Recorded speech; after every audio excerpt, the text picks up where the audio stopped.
හරි සියලු දෙනාටම සුබ දවසක්.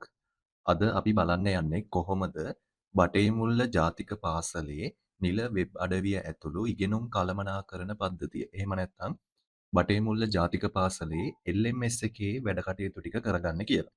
ඉතින් මුලින්ම ඔයාලා යන්න Google එකට ගිහිල්ලා සර්ච් කරන්න බටේමුල්ල නැෂනල් ස්කූල් කියලා. එහෙම සර්ච් කරාට පස්සේදී ඔයාලට මුලින්ම බලා ගන්න හම්බෙනවා අපේ නිල වෙබ් අඩවිය ඒත් එක්කම Facebook පිටුව. ඔයාලා යන්න මෙන්න මේ උඩින්ම තියෙන බටේමුල්ල නැෂනල් ස්කූල් කියන අපේ නිල වෙබ් අඩවියට. එහෙම නැත්නම් කෙලින්ම ඔයගොල්ලන්ට පුළුවන් www.batemullacollege.lk කියන බටේමුල්ල ජාතික පාසලේ නිල වෙබ් අඩවියට ප්‍රවේශ වෙන්න. එතකොට මේ වෙබ් අඩවියට ගියාට පස්සේදී වෙබ් අඩවියෙන් ඔයගොල්ලන්ට පාසලේ ඉදිනදා සිද්ධ වෙන දේවල් පිළිබඳ අප්ඩේට් එකක්. එහෙම නැත්නම් පාසලේ තියෙන නිවුස් පිළිබඳ දැනගන්න පුළුවන්. ඒත් එක්කම විවිධ announcement දෙන ඒවා ඒ සියලුම දේවල් මෙන්න මේ වෙබ් අඩවියේ ප්‍රකාශයටපත් කරනවා. එතකොට අපේ ඉගෙනුම් කළමනාකරන පද්ධතියට ප්‍රවේශ වෙන්න තියෙන්නේ වෙබ් අඩවියට ආපු ගමන් ඔයගොල්ලන්ට බලා ගන්න පුළුවන් මෙන්න මේ Explore LMS කියන බටන් එක. මෙන්න මේ බටන් එක උඩ ක්ලික් කරන්න. එතකොට ඔයගොල්ලෝ අරගෙන යනවා බටේමුල්ල ජාතික පාසලේ ඉගෙනුම් කළමනාකරන පද්ධතිය වෙත. එහෙම නැත්නම් ඔයාලට පුළුවන් මේකට කෙලින්ම ප්‍රවේශ වෙන්න www.batemullacollege.edu.lk. එතකොට මෙන්න මේ වෙබ් අඩවියට ප්‍රවේශ වෙනකොට අපේ ඉගෙනුම් කළමනාකරන පද්ධතියට ප්‍රවේශ වෙනකොට මුලින්ම ඔයගොල්ලෝ ඔයාලගේ රෝල් එක සිලෙක්ට් කරන්න ඕනේ. මේ ඇඩ්මින් රෝල් එක තියෙන්නේ විදුහල්පතිට. ඒක නෙමෙයි ටීචර්ස්ලා විදියට ටීචර් කියන රෝල් එකත් ඒ වගේම ශිෂ්‍යයින් ස්ටුඩන්ට් කියන රෝල් එකත් සිලෙක්ට් කරගන්න ඕනේ. දැන් ළමයෙක් විදියට නම් ලොග් වෙන්න බලාපොරොත්තු වෙන්නේ එයා අනිවාර්යයෙන්ම එයාගේ login as රෝල් එක තෝරන්න ඕනේ ස්ටුඩන්ට් කියන එක. ඊට පස්සේ තමන්ගේ යූසර් නේම් එක සහ පාස්වර්ඩ් එක ඇතුළත් කරන්න ඕනේ. දැන් මෙතෙන්දී පළවෙනි වතාවට LMS එකට ප්‍රවේශ වෙන ළමයෙක්ට එයාගේ යූසර් නේම් එක සහ පාස්වර්ඩ් එක මෙතන ඇතුළත් වෙලා නැහැ. ඒ නිසා එයා අලුතෙන් account එකක් හදා ගන්න ඕනේ. මම යනවා එකට sign up as student කියන මෙන්න මේ ඔප්ෂන් එකට.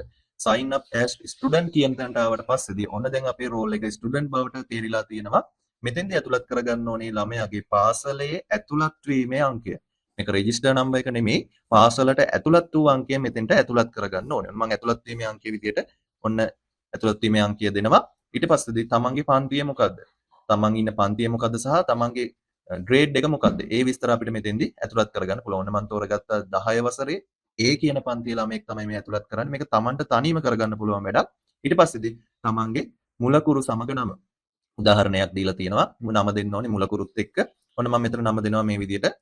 හරි. ඔන්න මුලකුරු සමග නම දෙන්න පුළුවන්. තමන්ට මුලකුරු තියෙනවා නම් ඒ මුලකුරුත් එක්ක මේ විදියට නම ඇතුළත් කරන්න පුළුවන්. ඊට පස්සේදී WhatsApp නම්බර එක නිවැරදිව ඇතුළත් කරන්න. මේ WhatsApp නම්බර එක දැනට යූස් කරන WhatsApp නම්බර එක වෙන්න ඕනේ. ඉතින් WhatsApp නම්බර එක මෙතෙන්ට ඇතුළත් කරගන්න පුළුවන්. ඒත් එක්කම ඔයාලත් මතක තියාගන්න ඕනේ තමන් ක්‍රියේට් කරන පාස්වර්ඩ් එක මොකක්ද කියලා. මේ පාස්වර්ඩ් එක අමතක කරන්න එපා. මේ පාස්වර්ඩ් එක හොඳ ශක්තිමත් පාස්වර්ඩ් එකක් දාගන්න. ඒ වගේම මතක හිටින පාස්වර්ඩ් එකක් මේ විදිහට ඇතුළත් කරගන්න. ඒ පාස්වර්ඩ් එක ඇතුළත් කරගත්තට පස්සේදී ඔයා මතක තියාගන්න ඕනේ ස්ටුඩන්ට් කෙනෙක් විදිහට ඔයාගේ ඉන්ඩෙක්ස් නම්බර් එක. එහෙම නැත්නම් ඉස්කෝලේ ඔයාගේ ඇතුළත් වීමේ අංකය සහ මෙන්න මේ දාපු පාස්වර්ඩ් එක විතරයි. හරි. ඊට පස්සේදී create account කියන මෙන්න මේ බටන් එක ක්ලික් කරගන්න පුළුවන්.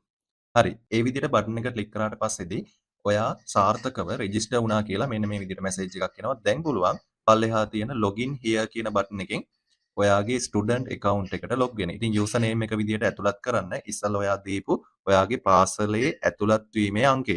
ඒත් එක්කම password එක විදිහට දෙන්න ඔයා රෙජිස්ටර් වෙනකොට පාවිච්චි කරපු password එක. ඊට පස්සේදී හරියටම බලන්න මෙතන රෝල් එක විදිහට ස්ටුඩන්ට් කියන එක සිලෙක්ට් කරලා තියෙනවද කියලා. ඒක චෙක් කරන්නේ නැතුව login දෙන්න එපා. රෝල් එක විදිහට ස්ටුඩන්ට් කියන එක ක්ලික් කරලා ඊට පස්සේදී login to LMS කියන එක දෙන්න. ඔන්න දැන් ස්ටුඩන්ට් කෙනෙක් විදිහට ඔයාගේ account එකට log වෙලා ඉන්නේ. මේ ඉන්නේ MA කල්පචිහාන්. එයා ඉන්නේ 10A පන්තියේ. දැන් එතකොට බලා ගන්න පුළුවන් මේ වෙනකොට Tamanට materials කීයක් ඇවිත් තියෙනවද? ඒත් එක්කම games කීයක් ඇවිල්ලා තියෙනවද කියන එක. ඉතින් මෙතනදි පුළුවන් Taman කැමති විදියට මේක ෆිල්ටර් කරගන්න materials ටික විතරක් බලා ගන්න. එහෙම නැත්නම් games ටික විතරක් බලා ගන්න. announcement ටික විතරක් බලා ගන්න. online classes ටික විතරක් බලා ගන්න. ඔන්න ඔය විදියට Tamanට මේක ෆිල්ටර් කරගන්න පුළුවන්. එහෙම නැත්නම් all කියන බටන් එක ක්ලික් කරාම මේ වෙනකොට Tamanට ලැබිලා තියෙන සියලුම දේවල් ටික බලා ගන්න පුළුවන්. ඒත් එක්කම විෂය අනුවත් ෆිල්ටර් කරගන්න පුළුවන්. Tamanට බලා ගන්න ඕනේ විශේෂිත විෂයක් තියෙනවා නම් අපි හිතමු mathematics කියලා. ඔන්න ඒක සිලෙක්ට් කරාම mathematics වල Tamanට ලැබිලා තියෙන material මොනවද, games මොනවද වගේ දේවල් බලා ගන්න පුළුවන්. ඒත් එක්කම සියලුම විෂයන් වල දේවල් බලා ගන්න නම් all subject කියන එක සිලෙක්ට් කරන්න ඕනේ. හරි. අපිට පෙන්නනවා මේ වෙනකොට මේක අප්ඩේට් වෙලා තියෙන්නේ කියන එක. ඒක අප්ඩේට් නැවත වතාවක් රිෆ්‍රෙෂ් කරගන්න ඕන නම් මෙන්න මේ රිෆ්‍රෙෂ් බටන් එකෙන් රිෆ්‍රෙෂ් කරගන්න පුළුවන්. ඔන්න දැන් අපිට මැටීරියල් එකක් ඇවිල්ලා තියෙන්නේ. මම මේ මැටීරියල් එක ගාවට යනවා.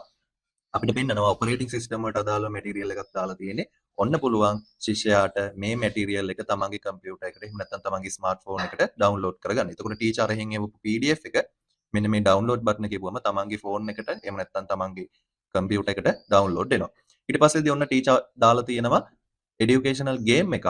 ඔන්න ඒ ගේම් එක ප්ලේ කරන්න පුළුවන් මෙතෙන්දී ප්ලේ නව් කියන බටන් එක ක්ලික් කරලා. මෙන්න මේ ප්ලේ නව් කියන බටන් එක ක්ලික් කරාට පස්සේදී ටීචර් හදපු ගේම් එක පෙන්නනවා. මෙන්න ඔපරේටිං සිස්ටම් වල පළවෙනි ගේම් එක පළවෙනි ප්‍රශ්නේ අහලා තියෙනවා. දැන් පුළුවන් ඔයාලට මෙතනින් නිවැරදි පිළිතුරු ටික තෝරන්න.